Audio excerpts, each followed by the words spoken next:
Hey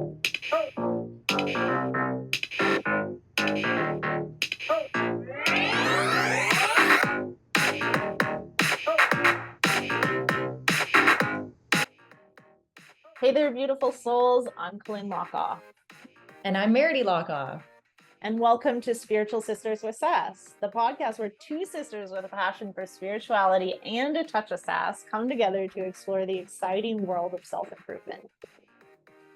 That's right, Colynn. We embarked on this incredible journey together, diving into different self-improvement techniques, yoga practices, and a whole array of life experiences.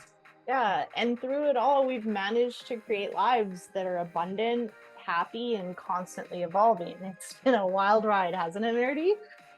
You bet, sis. We've got two very different perspectives on life, but that's what makes this podcast so special. I'm all about diving in head first into life's adventures and embracing every challenge with a bit of sass. While Colynn here, she's got her own unique approach. Yep, that's me. And I'm all about the yoga, mindfulness, and finding my zen. And together we make the perfect balance. So whether you're looking for some wisdom, a few laughs, or just some heartfelt stories, you're in the right place. We're here to share our personal experiences and insights with you, all while exploring the wild and diverse world of self-improvement. So grab your headphones and get ready for a fantastic journey with us. Spiritual Sisters with Sass is here to uplift, inspire, and keep it real. Thanks for tuning in, lovely listeners. Let's dive in. Spirit and sass. Here we go.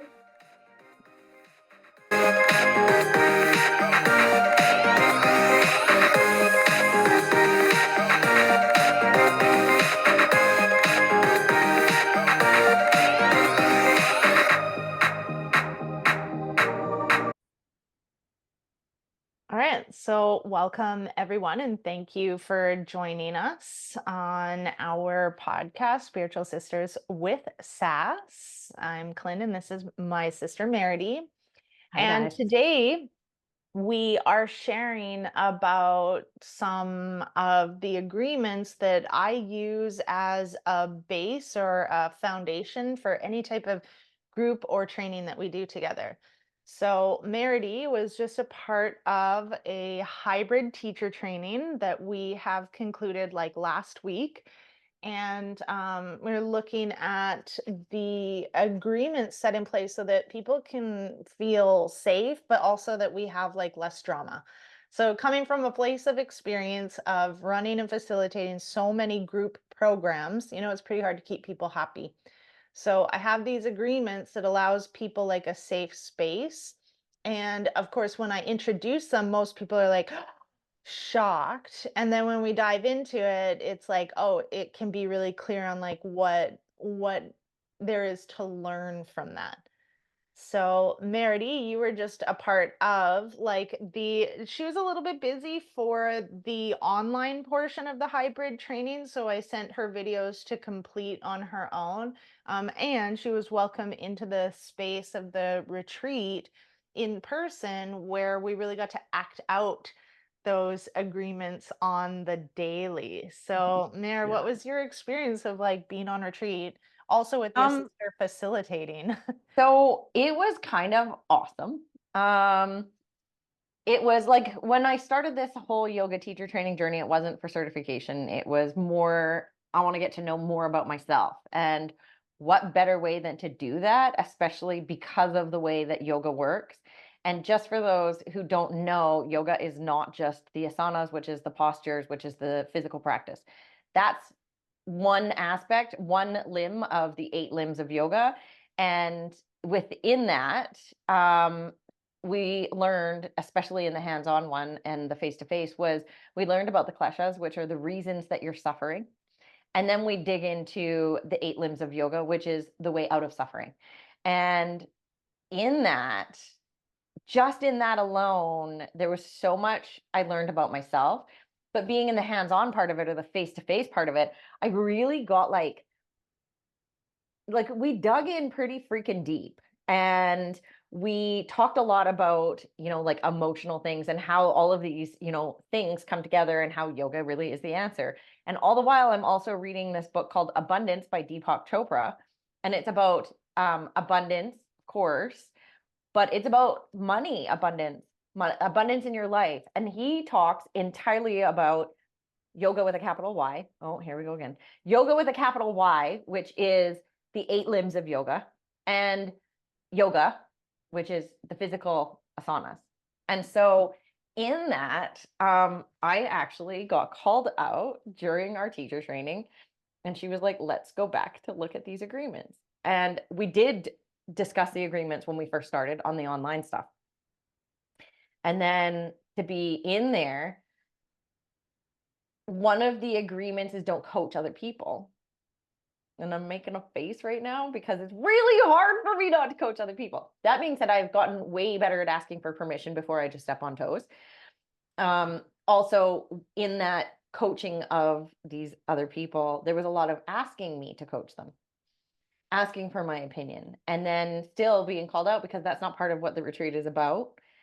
But I think the thing that probably was the hardest one for me wasn't even so much the not coaching other people, but not consoling other people, which is the one we're going to talk about the most today. So I feel like you should lay out the agreements first, and then let's get into the agreements briefly, and then really dig into the other ones that are the ones that like hit hard. Okay, I love that. Thank you. Yeah, so as I mentioned, this is years of drama. If I can put it any other way, of drama in teacher trainings, this is a way to create a space container, or a safe container, for people to be open and share and feel safe. Also knowing that safety is defined by the person that is experiencing the space or the container. So knowing that that's a huge thing. This is, I mean, we've talked so much about the agreements, and it's not just coming from a place like you need to make agreements with your partner. It's like on the regular. I think that we need to make agreements, because even as I'm here visiting family, you know, I am experiencing that space of not being what someone wants me to be. Ooh, can you explain that? Yeah. So, you know, I think quite personally, between my oldest daughter and I, is an expectation of who and what I am as a mom. And then we have me that lives off in another country, kind of facilitating and holding space for all these other people doing all these other things, where I maybe am not held accountable or even just like asked for a thing. So if somebody has, let's just say my daughter, for example, has an example of how I should be as a mother, and then she's upset at me for not being that mother.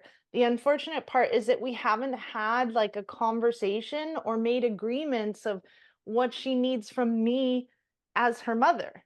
And so then And when whether you're willing to do those things, I think, as well, because in certain cases, Brooke may ask me to do something that she would like me to be as a mother, and it's one, in my opinion, not conducive to her growth, or it's me over giving or not holding my own boundaries. So there's pieces of this too where we need to own our shit and be like, okay, this I'll do for you, and these I can't do for you. right, because there's also a piece to being authentic.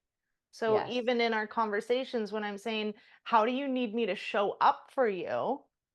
She also can say, well, I don't want you to change who you are, which is on me. I'm like, I got me. What do you need from me right now? And I think that that also can be quite confronting, because I think sometimes we don't know. Yeah. We just don't want that. Yeah. And this is a key piece of coaching, in which I'm like, great, this is such a solid foundation. When you know what you don't want, what you want is usually the opposite. Opposite. So Yeah. it's a great place to start, but it is a way that we can continuously just like bypass instead of asking for what we want. Yes. You know, my partner even makes me ask him to tickle my feet, because I'll put my feet on his lap and like put my foot into his hand. He's But not actually ask for but what not you're ask wanting. him. Yeah, Fair. and he won't do it, which is Uncomfortable for you. it's Yeah. uncomfortable for me to say, can you please tickle my feet? And then I think most of the discomfort comes from like the fact that he could say no.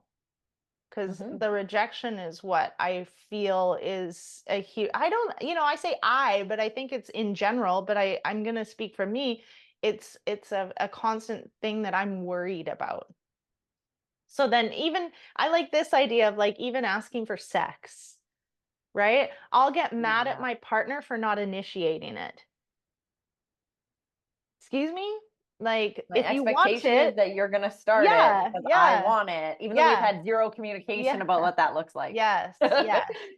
So a little sidetrack kind of examples as to how this applies to our lives, but also how these agreements came in so clearly for me on how to set a space so that there is less drama. Trust me, it doesn't stop it all. No. And even though I can be this fucking yoga teacher that shows up and gives everybody advice, doesn't mean that sometimes in even when the agreements are there and I'm leaning on them heavily, that I show up perfectly. So I've got the agreements here, and I used to have them as like like no coaching each other. And so one time someone mentioned that's a lot of negatives. And I thought, okay, great. So I reworded them all and flipped them into the positive. Okay. So the first one is confidentiality.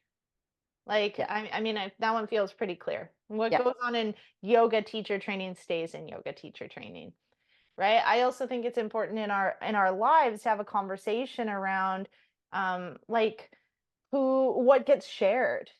I Yeah. do know that some people I think are a little bit controlling in what gets shared with others. When you're in a relationship, I think if the only person that your partner has to talk to about problems with you, that's very unhealthy. Yeah. I I agree. think they should have free reign to share what they want with who they want. And if that's a problem for you, create an agreement. And if they can't shut their mouth and they tell everybody, that's actually very manipulative. It's onboarding people onto shit, and then those people have a bad opinion of you, and that doesn't really go away when you love someone. So if you get hit by someone, Meridee, and then you tell me, I now have a disdain for that person. Yeah. Right? And then anytime anything bad would happen, I'd be like, why the fuck are you with him or her? Right? And so then, and if you just share that with everyone, I mean, what are you doing then? Like, leave your Yeah. partner. We all Yeah. know that someone hitting you is not okay. So what's the story here? So confidentiality is the first one, and then the second one is take your own advice. So that's no coaching. So I'm going to read from, I have a write up on it too, just in case someone doesn't understand what I'm saying. We can go back and see that it's clearly written out for you. And I make sure everybody puts their hand up and acknowledges the agreement. And if they don't agree, that it's open to conversation or discussion. This isn't just like these are the rules, these are agreements we're making. Yeah. So the take your own advice is no coaching each other. Unsolicited advice is one of the biggest mistakes that a majority of people make. How do you like it? A majority of people actually just want to be heard, not given advice. People already know inherently what it is they want to do. And as a person giving advice, it is usually advice that is specific to the person giving it. Want to know what to do with your advice? Be quiet and take it. Also, coaching others pulls you out of your process. You're here for you, be here for you. And this one was the one Meredith got. And so in it, though, I feel like it was such a great place for me to look because it was very similar to your own experience on our podcast, where we come from a place of I hear myself say it to you, and I'm hearing that I'm actually talking to myself. But when are you taking the time to integrate that into your own life?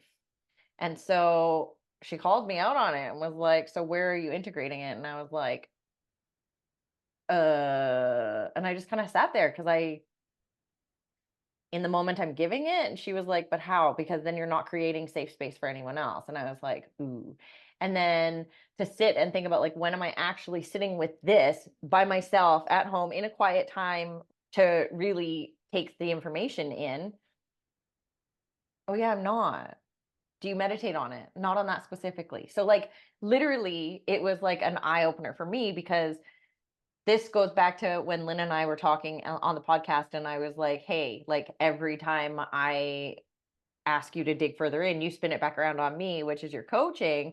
And I'm sure all of you guys have seen, she went from like very coachy and very like spinning it back onto me to vulnerable and open to being coached and open to conversations around what's going on within herself. And so it was a really great place for me to look and say, I see what you've done and I see what you're talking about. And then I stopped coaching. Even when asked, I was like, I don't really have any feedback right now for you, because I became very focused on my own journey through this. And in this journey, people keep asking me like, so what was your week away like? It looked really interesting, blah, blah, blah. And, you know, the people of oh, it was so hard to get in that water. Hey. And I was like, I mean, it was, but it wasn't. It's really interesting how every single one of us woke up and was like immediately thinking about excuses we could use to get out of it. Like even the facilitator, Lynn, saying, this morning I was going to be like, I just can't, I slept in. So sorry. I hope you guys go do it without me. And how I would wake up and be like, oh, I could have a headache today. Like, wow. At the same time as get your ass down to that cold water and get in it, because it's the hardest thing you're going to do today, and you're going to feel fucking fantastic when you're done with it. So we did, and we all did it, but it was super interesting because on our way down to the cold water, we would have that conversation about all the excuses that we could have to avoid what we were about to do. So yeah, okay, on to the next one. Well, I would say if we look at this, because I do believe there's a bypass in the two agreements that was happening for you, and I don't want to move quite forward to it yet, is this idea of like, do you know what you need to do? I mean, I hear that so much. Do you know what you need to do? Let's just take the word need. That means if I don't do it, that I'm wrong.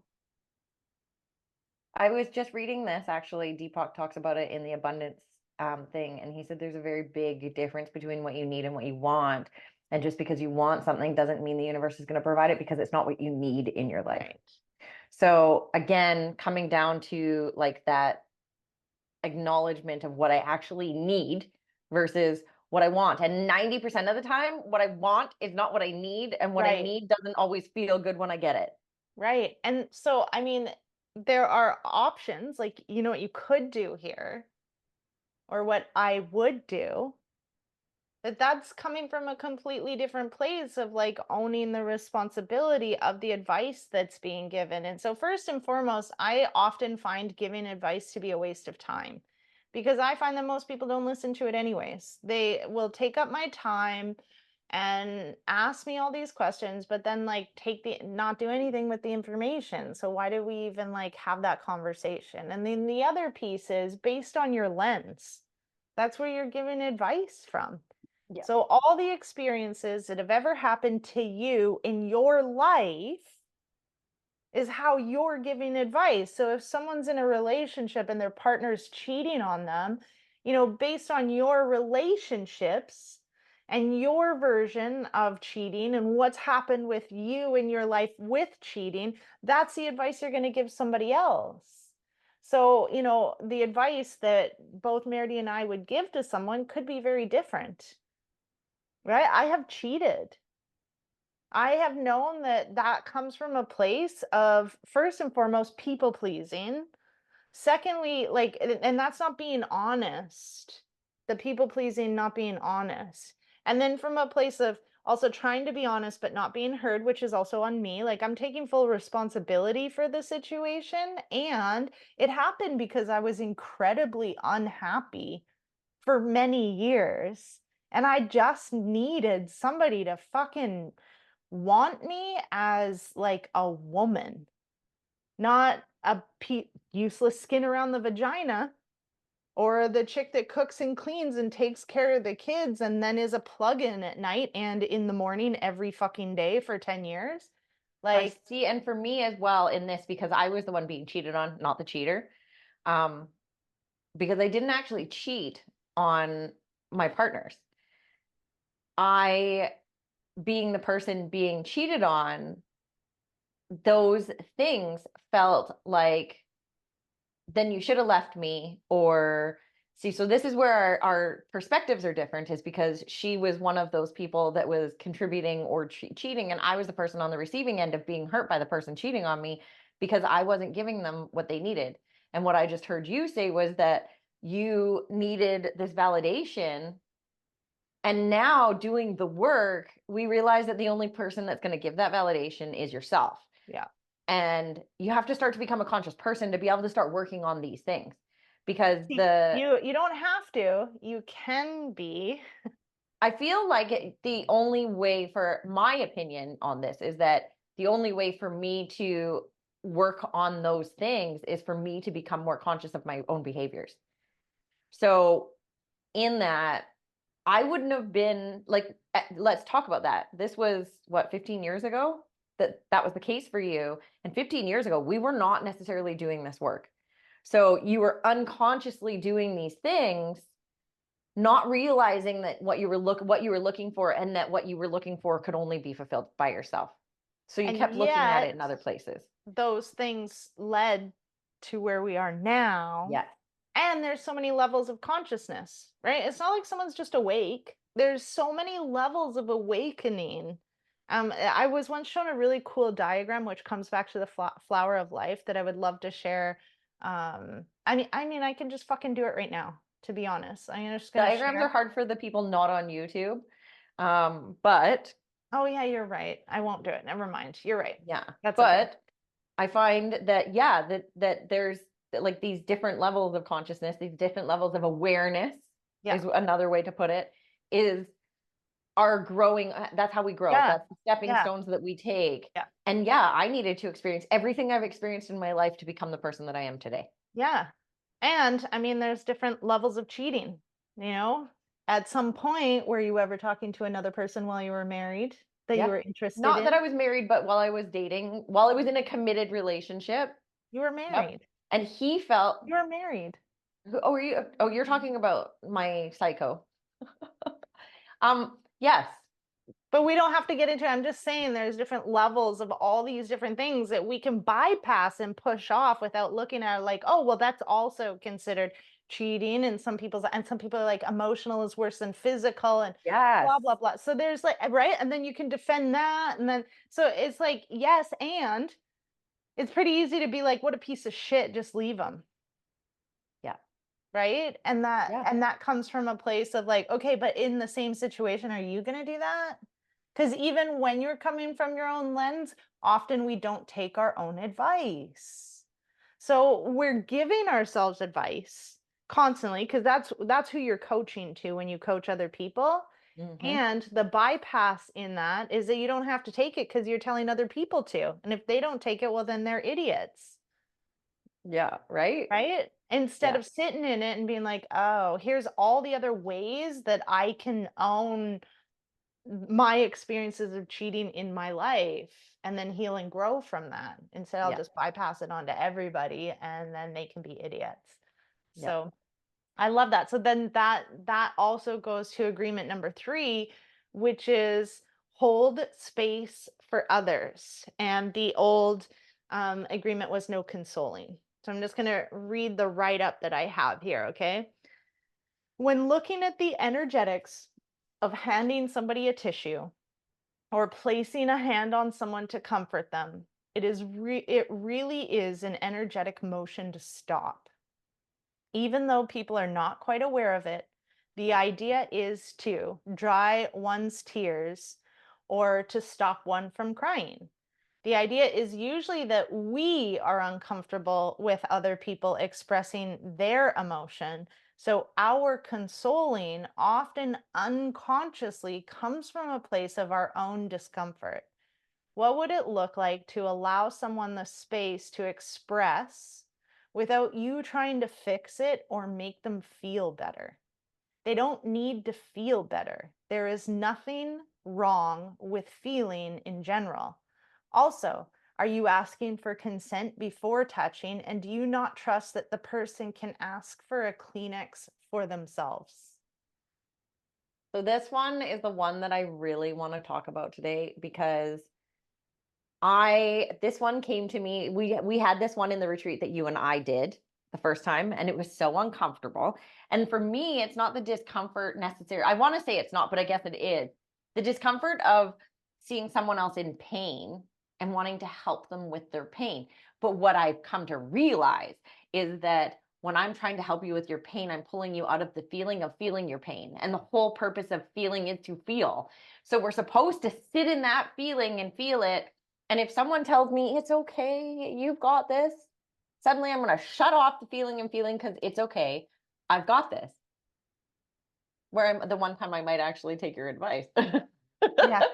But like, and then I'm sitting there with my niece who there's like in this hybrid teacher training, there's my sister, myself, and my niece. There are other people there, but like this created a different kind of dynamic that we had to work with as well. And my niece is like really going through it right now. She is growing drastically. She is learning about herself. She's taking personal responsibility, which she's never done before. And she's sitting beside me and she's feeling all these feelings. And for me to just sit there and watch her feel these feelings and do nothing to help her, like she's one of my 4 children. So as a parent, what I'm supposed to do is help you feel better, really, is what it comes down to. Not even help you heal, because helping someone heal means letting them fucking feel. And instead, all I want to do is hold her and love her and give her all my love, because my love's going to fix it. But guess what? My love isn't fixing anything. Her love is the only thing that's going to fix this for her. And so within that, sitting in my own shit and letting myself be uncomfortable with her feeling her pain. And that was really hard because, again, like I said, it's like sitting by your child and just watching them cry and being like, that's what it feels like. Even if you've got all this compassion and you're sending all this love, it feels like you're just sitting there being like, because you're not allowed to do anything. Right. So it was really, for me, when people have been asking what was your trip like, the response that I have is healing, because we did the podcast with Brooke and I feel like that opened some things. I feel like it opened some things with her that she's not ready to talk about, because we haven't talked a lot since I got back and I leave again soon. So it was really strange that was the case, but I think it's opened some things for her. I've noticed with your daughter and with my own, and I don't know where else this is, but I know it shows up even with, like, I noticed it with yours first within the healing of these conversations. That like we would dig into like the trauma, and you and I both know that we have inflicted trauma on our children because we're parents. And then when we ask them about it, they immediately want to protect us and start telling us about how their dads did things and that they can see what their dads have done, but they won't talk about what they've done with us because they're scared to hurt us. So it's the same as no consoling, but they're avoiding talking directly to us about the pain that we've inflicted because they want to console us by not hurting us in so many ways. And so I saw that with your daughter and the conversations we were having. And it's great because they're acknowledging the dad side of it. Awesome. But I also want us to heal, and I want you to feel free enough to be able to say to me, here's the things that are really hurting me. So within that, I saw that. And I was like, oh, this is that consoling thing, because they're doing it without even being conscious that they're doing it. Like, I want to have these conversations so we can talk about what I've done to you. I saw from my side what your dad did to you, but I want to see what I've done to you and what your perspective of that is. With your daughter, we ended up staying up way too late because we were up at 5:30 every morning, but her and I stayed up very, very late having like a 3-hour conversation about our relationship. And I have to tell you, it was probably one of the hardest relationships or hardest conversations that I've had, because of the fact that I had to own my shit. I had to hear her perspective of what I had done. And I had to hear her perspective of me being the adult and her being the child. And what I mean by that is she said something to me about, like, her and I had it out. We used to say it's because we're so alike. I mean, even still to this day, we are so alike. And there's so many things that, like, it is why we did it, but also doesn't make it okay. And she had kind of said to me, like, we talked, she said, what blowouts do you remember? Because her and I had some big blowouts. I'm going to say there was probably 4 or 5 really big blowouts with her and I. And the one biggest one that her and I both remember was our California trip. And she said to me, "You smacked me across the face." And I was like taken back. And I was like, "No, I didn't." And she's like, "I know our memories are not reliable." She's like, "But I remember you smacking me across the face." And I was like, "I don't, but I apologize if I did. I could have very well blocked that out because it felt so wrong. I never even smacked her. I never even treated my children the way I treated you," is what I said to her. And we talked about where that perspective, my perspective in that came from, was that she was so disrespectful. And I was always trying to put her in her place. And many times you said to me, like, "Who are you to be her karma?" And I remember at one point I was like, "She's fucking right. Like, I need to back up and let this kid learn herself." And so her and I had this conversation, and she brought up like these things that we experienced together. So I never put my hands on my own kids. Like, once grabbed them physically by their sweaters, as one Brooke like shoulder checked me. She walked by me like this, and I grabbed her sweater and like pinned her over a counter and was like in her face. But I didn't hit my kids or beat my kids. My kids got spanked with a wooden spoon when they turned around and laughed at me. Brooke didn't get spanked with a wooden spoon because my hand was all it required. Caden turned around and laughed at me when he was 5 and was like, "That doesn't hurt." So I ended up spanking him with a wooden spoon. That was the worst my kids got. I put my hand on your daughter and grabbed her by the arm and dragged her into a room and like shoved her in the room and let her go. And then she said, "Well, I want water." And so I grabbed water and I chucked the water bottle at her and was like, "Here's your fucking water." I had never treated my own children in that way. And when we were talking, I said, like, my apologies for everything that I did, because in back then I felt justified in it and it's not justified.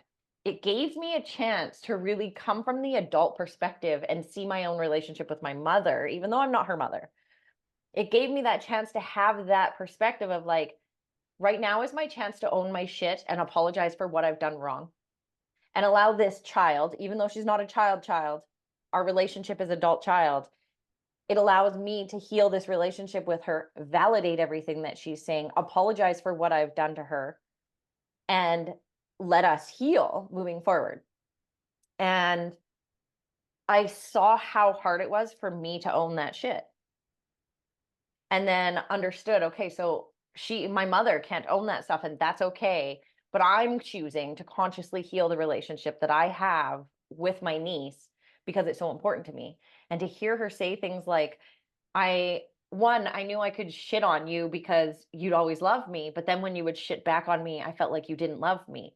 And we're having this conversation, and all of a sudden I realized that she says to me, "I just didn't think we were okay." And I was like, "You mean like in the last like 5 years?" And she's like, "Yeah, I didn't know if we'd ever come back." And I was like, "Dude, this hurts me because I didn't hold on to any of these things. Like, no matter what, I knew you would come around. I knew our relationship would heal from this, and I knew we'd be okay." And she was like, "I didn't." So having that conversation, because in my mind, we were already okay. We didn't even need to have this conversation, but we did in order for her to heal. So it was like a really wide eye-opening experience for me to have this conversation with her, because with this conversation, she wasn't scared. She was scared, and she even said that. She's like, "This is a really hard conversation to have with you." But she wasn't scared to be honest with me about how I had impacted her, which is where Brooke doesn't do it with me and she doesn't do it with you. So it was a really great place to see how hard it was, and then how hard it was for myself to own those things. Because wow, now we both now have this, like, we hugged the shit out of each other. And I think it's completely changed our relationship. I feel like it's brought like this heavy boundary that she kind of had as a wall between us. I think it's gone now. I feel like we'll be significantly closer because of this. Now, within that, I also talked to your oldest daughter and sent her a message saying, like, "I just want you to know how much I love you and appreciate you and all of the things." And her experience of me is so very different than your younger daughter's experience of me. Because your older daughter's experience, she even replied with, "Every time we came to visit you, it was always one of the most exciting times of my life, blah, blah, blah, blah, blah." And she said, "I appreciate you so much," which I don't think that your youngest would have been able to say that to me.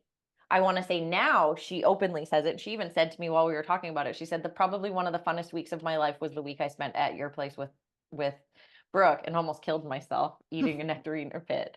So there was just so many different perspectives and different places for me to heal myself, heal relationships with others, and really look at myself in all of this. And it felt really good to do, but it was super hard to do.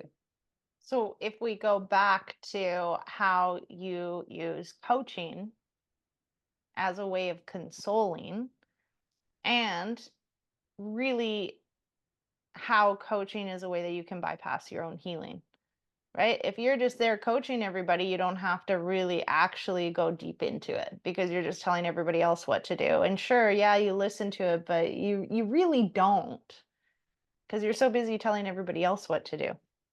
And when we were talking about, because a lot of the agreements and the way that I run trainings and also my life, the best of my ability is from the teachings of Don Miguel Ruiz with the 4 agreements. Being impeccable with our words, and just and not taking things personal, doing our best. Where we were looking at how being impeccable with your word can include not swearing so much. And we started talking about how um, swearing can be used so unconsciously as a space filler, and that there's a lot of negativity or attachment to those words that those words carry that land on people differently, and therefore we cannot hold safe space if we're constantly swearing just in general, because not everybody likes swearing. So that's not neutral language.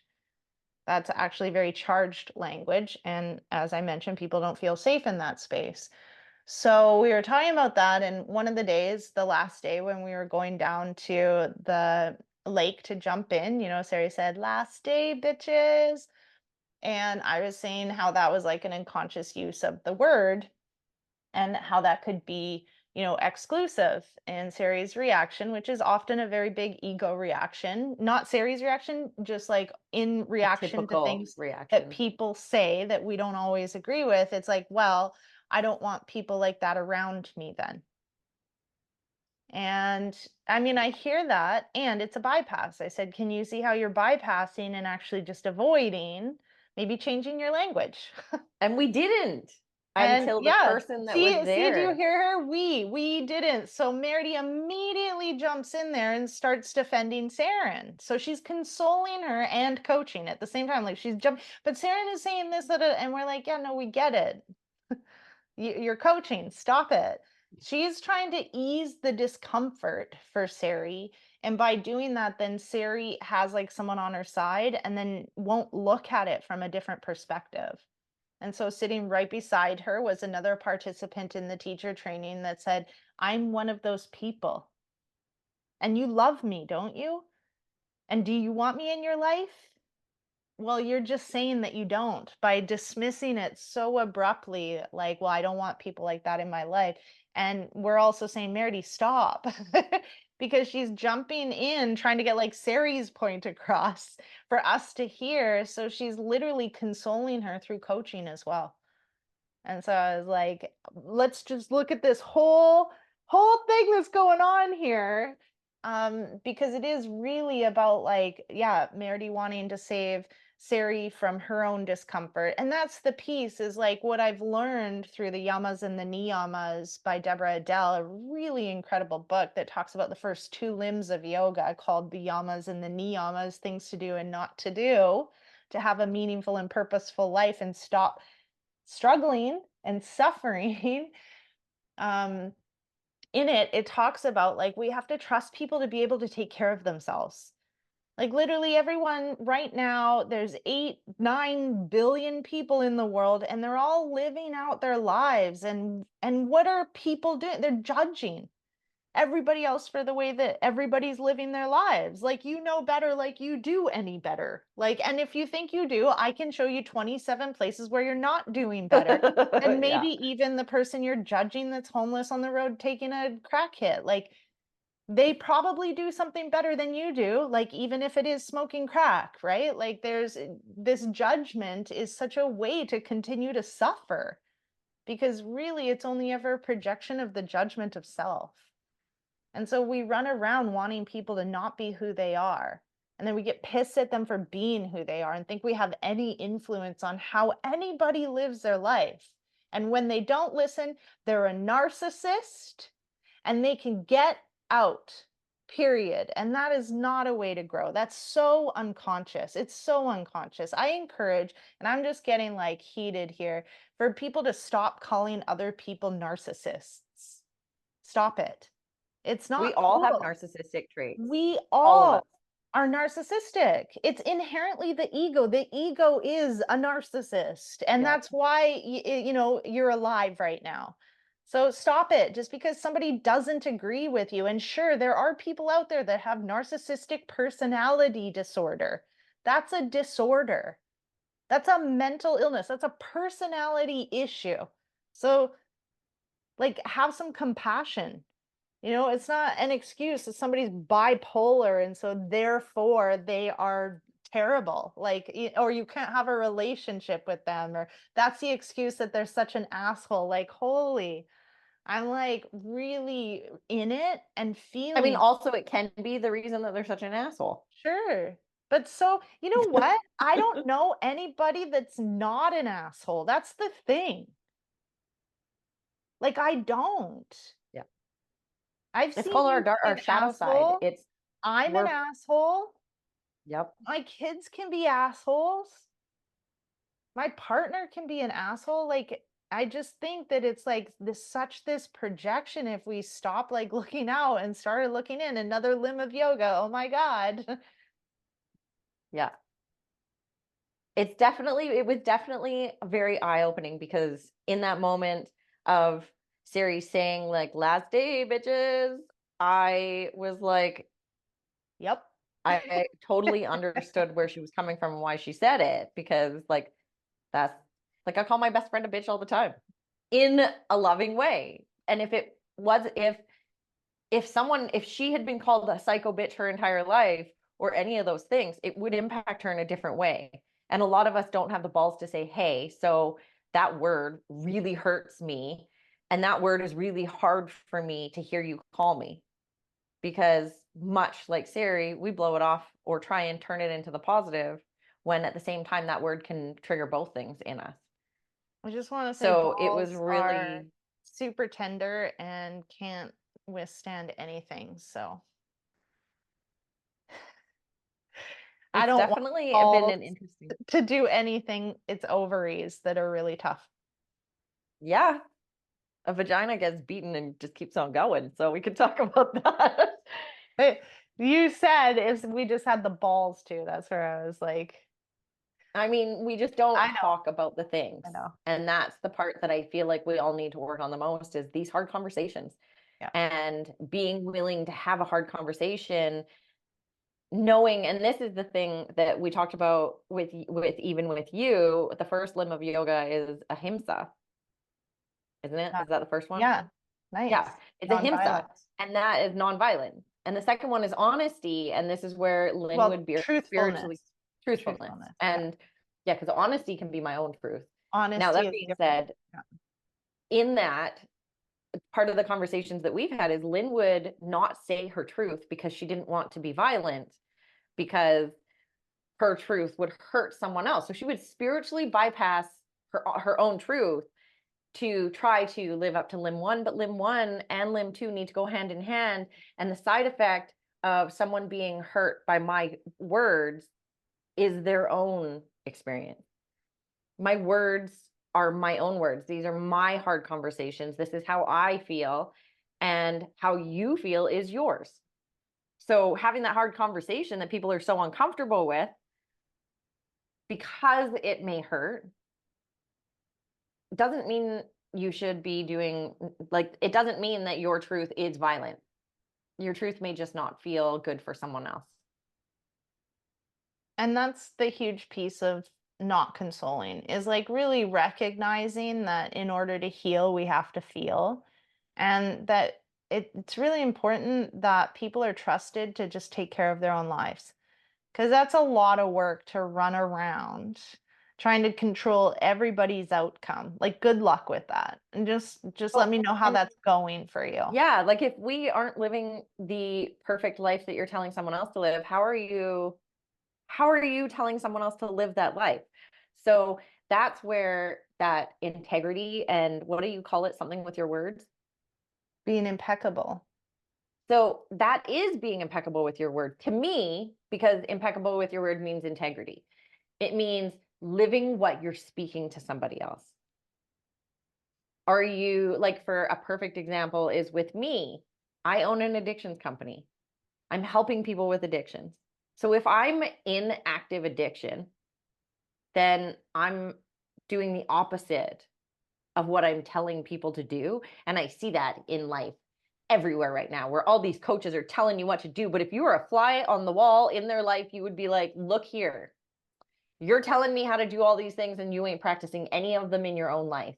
And that for me is where we've talked about it a few times, where I've said I feel like I'm more in alignment and more integral in my life right now than I have ever been. I teach from a place of doing, and I'm trying to always be, if I've said it, that's exactly how I'm acting. And if not, then I acknowledge that as well and say, this is something I'm doing. This is something I'm working on to be better at. Not trying, doing. I am working on being better at this. This is something I'm struggling with in my life. Like conversations that I have with my best friend is, I understand where you're coming from with boundaries and the struggle with it, because I'm also struggling with that in my own life. Right? So this is where I feel like I have never been so in alignment with my life and with what I'm putting out, as well as the life that I'm living, and how equal they are.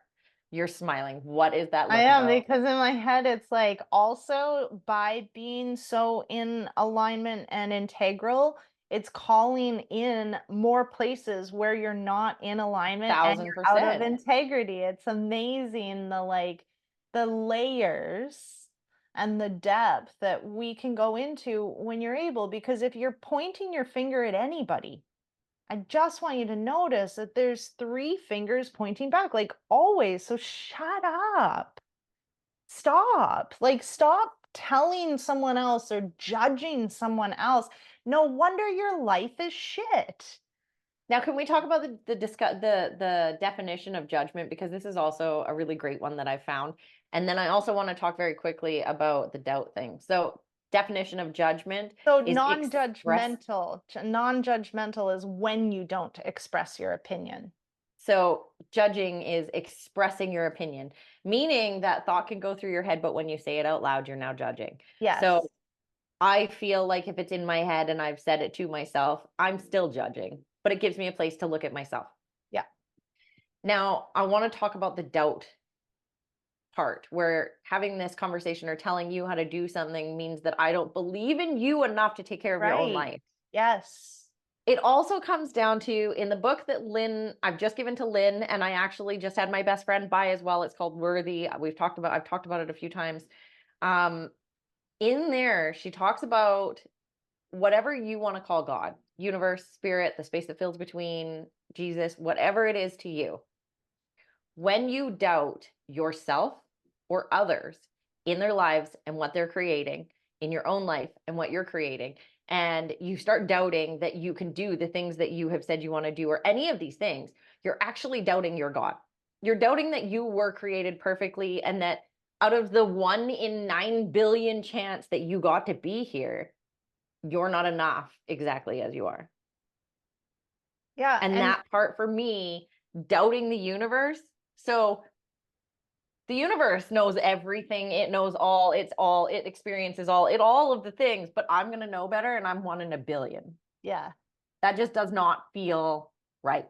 And That you're does only not using feel, 7% of your brain. How smart yes, are you? like, but I know better. My doubt knows better than you. Yeah. And yet one of my favorite sayings in the whole wide world is, fear kills more dreams than failure ever will. Yeah. Because failure, you get to get up and try again. Fear means you didn't even fucking try. And that one for me, right there, I at least want to try. again, we doubt from our perspective, like your outer world is a reflection of your inner world. So if you're just running around throwing your judgment and your doubt on everybody else, it's because you don't trust yourself. Go back to the podcast that's labeled personal responsibility. Everything is an opportunity for you to grow. And the more that you put your judgments out, the more that you worry, the more that you project all of your stuff onto everybody else, the more you're going to suffer. And that's it. Like we've talked about the clutches. I feel done with this conversation. I'm like ready for mic drop. Let's end this. But I'll introduce really quickly the clutches, which we can also just like have a whole podcast on.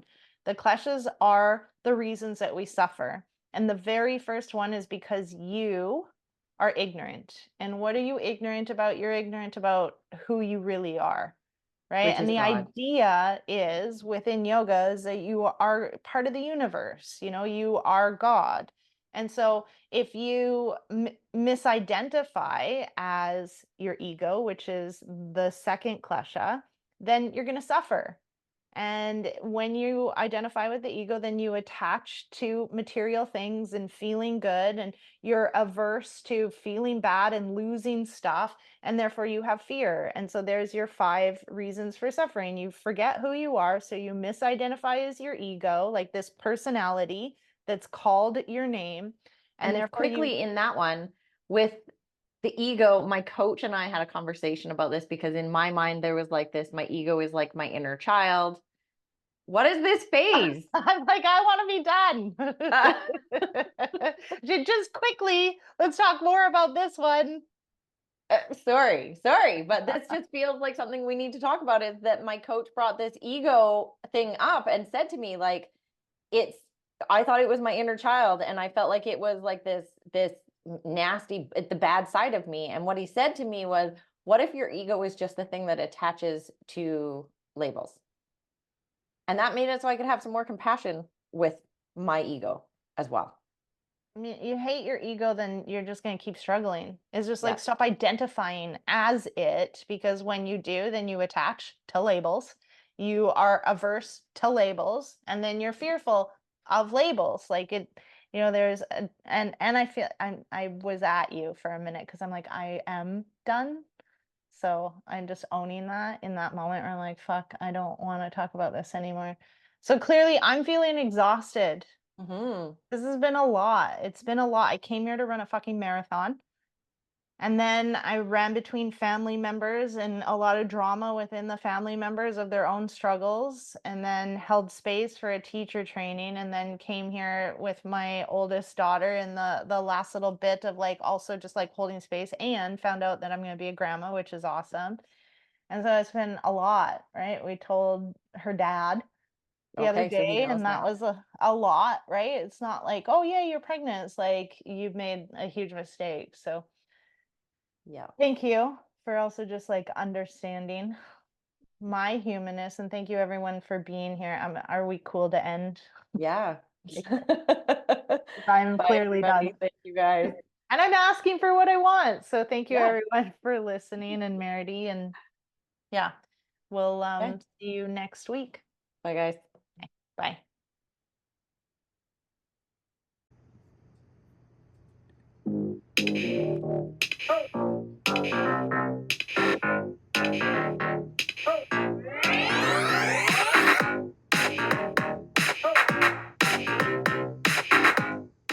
Thank you for joining us on this spirited journey today. We hope you enjoyed diving into the world of self-improvement with us. 2 sisters who found their own unique paths. Remember, life is a tapestry of experiences, and it's how we embrace them that makes all the difference. So whether you're on your yoga mat, exploring mindfulness, or simply navigating life's twists and turns, always keep that spirit and sass alive. We are Colynn and Meridee Hlokoff, and we're here to remind you that happiness and abundance are within reach. Stay connected with us on social media and keep those questions and stories coming. We love hearing from you. Until next time, beautiful souls, keep doing the work, keep sharing your experiences, and keep living a life that's authentically you. And never forget to add a little extra sass to your day. Spirit and sass, always.